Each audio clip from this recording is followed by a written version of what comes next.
अस्सलाम वालेकुम। मैं ਤੁਹਾਡਾ ਲੱਕੀ ਭਾਈ ਆਪਣੀ ਜੱਟ ਚੈਨਲ ਤੋਂ ਤੁਹਾਡੇ ਨਾਲ ਗੱਲ ਕਰ ਰਿਹਾ। ਅੱਜ ਦਾ ਜਿਹੜਾ ਵਾਕਿਆ ਨਾ ਮੇਰਾ ਕਜ਼ਨ ਯੂਸਫ ਦਾ ਗੋਜਰੇ ਵਾਲੇ ਦਾ ਉਹਦਾ ਵਾ। ਛੋਟਾ ਹੁੰਦਾ ਸੀਗਾ ਤਕਰੀਬਨ ਸਕੂਲ ਪੜ੍ਹਦਾ ਹੁੰਦਾ ਸੀ ਤੇ ਸਕੂਲੇ ਗਿਆ ਤੇ ਸਕੂਲੇ ਜਾ ਕੇ ਨਾ ਬੱਚੇ ਤੁਹਾਨੂੰ ਪਤਾ ਹੀ ਆ ਕਿ ਬੱਚੇ ਸ਼ਰਾਰਤਾਂ ਸ਼ੁਰੂਤਾਂ ਕਰਦੇ ਤੇ ਇਹ ਜ਼ਰਾ ਢਿੱਲੜ ਜਿਹਾ ਸੀਗਾ, ਢਿੱਲੂ ਜਿਹਾ ਸਮਝ ਲਓ ਨਾ ਕਿ ਐਡਾ ਚੁਸਤ ਚਲਾਕ ਨਹੀਂ। ਤੇ ਇਹ ਨਾ ਉਹਨੂੰ ਨਾ ਹੁਣ ਬੱਚੇ ਨਾ ਉੱਥੇ ਸ਼ਹਿਦ ਲੱਗਾ ਆ ਤੇ ਇਹ ਵੀ ਉੱਥੋਂ ਆ ਰਿਹਾ ਜਾ ਰਿਹਾ ਜਿਸ ਤਰ੍ਹਾਂ ਮਤਲਬ ਕਿ ਸਾਰੇ ਬੱਚੇ ਸੀ। ਦੋ ਤਿੰਨ ਬੱਚੇ ਸ਼ਰਾਰਤੀ ਸੀ, ਉਹਨਾਂ ਨੇ ਮਾਰੇ ਵੱਟੇ ਤੇ ਵੱਟੇ ਮਾਰ ਕੇ ਦੌੜ ਗਏ। ਇਹ ਸਰਕਾਰ ਹੁਣੀ ਉੱਥੇ ਖੜੇ ਰਹੇ। ਸਰਕਾਰ ਹੁਣੀ ਖੜੇ ਤੇ ਮੂੰਹ ਸਿਰ ਇੱਕ ਸਜਾ ਲਿਆ, ਮੱਖੀਆਂ ਲੜ ਗਈਆਂ ਕਿੰਨੀਆਂ ਸਾਰੀਆਂ ਤੇ ਦੌੜਿਆ ਨਾ ਉੱਥੋਂ।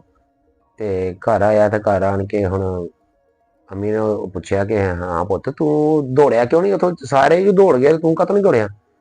ਤੇ ਅੱਗੇ ਉਹ ਜਵਾਬ ਕੀ ਦੇਣ ਦਿਆ, ਜਵਾਬ ਦੇਣ ਦਿਆ ਕਿ ਮੈਂ ਕਿਹੜਾ ਉਹਨਾਂ ਨੂੰ ਵੱਟੇ ਮਾਰੇ ਸੀ ਜਿਹੜਾ ਮੈਂ ਦੌੜਨਾ।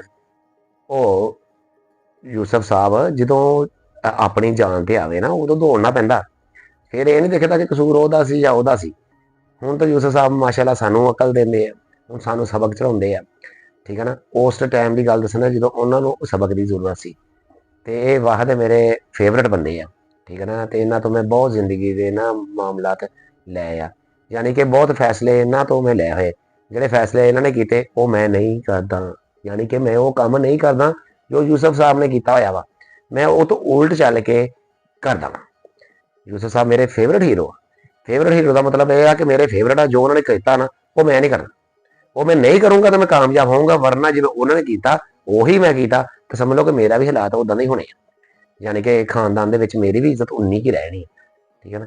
ਬਾਕੀ ਹਰ ਖਾਨਦਾਨ 'ਚ ਕੋਈ ਐਸਾ ਬੰਦਾ ਹੁੰਦਾ ਹੀ ਆ ਢਿੱਲਾ ਆ, ਠੀਕ ਹੈ ਨਾ। ਤੁਹਾਡੇ ਵੀ ਖਾਨਦਾਨ 'ਚ ਹਰ ਬੰਦੇ ਦੇ ਖਾਨਦਾਨ 'ਚ ਕੋਈ ਨਾ ਕੋਈ ਹੁੰਦਾ ਹੀ ਆ। ਤੇ ਬਾਕੀ ਦੁਆਵਾਂ 'ਚ ਯਾਦ ਰੱਖਿਓ। ਬੜੀ ਮਿਹਰਬਾਨੀ। ਅੱਲਾ ਹਾਫਿਜ਼।